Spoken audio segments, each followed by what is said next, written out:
สวัสดีข้าพเจ้าโจเป็นที่ปรึกษาการขายที่ศูนย์เชฟโรเลตเต2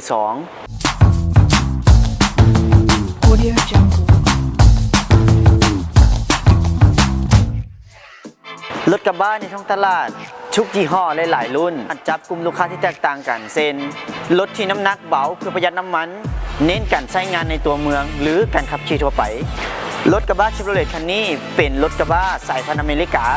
ซึ่งเขาจะเน้นในเรื่องของการใช้งานหนักการบุกการลุยต่างๆโดยมีจุดเด่นที่กำลังของแฮงจักรที่ให้แฮงบิดสูงและเน้นที่ช่วงล่างโดยมีหักฐานจากรุ่น Z71 ซึ่งเป็นการออกแบบช่วงล่างออฟโรดที่ลือชื่อเสียงของเชฟโรเลตรถกระบะเชฟโรเลตโคโลราโดจัด 2,500 ซีซีเทอร์โบดีเซลให้แฮงบิดสูงสุดถึง380 นิวตันหอบจักร 2,000 หอบต่อวินาที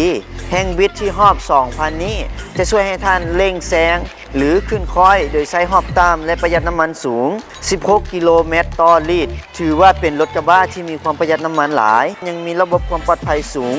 เหมาะสมสำหรับการใช้งานในการเดินทางไกลบ่ว่าในช่วงเวลาใดฤดูฝน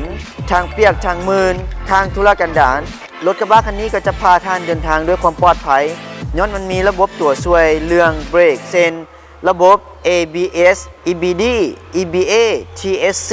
ESP เป็นตัวเสริมในระบบแฮงเบรกกระทันหันระบบกระจกแบบอัตโนมัติ4ด้านกันหนีบมือนอกจากนี้แล้วยังมีระบบตัวช่วยระบายอากาศเช่นเวลาขายประตูกระจกจะเลื่อนขึ้นเลื่อนลงแบบออโต้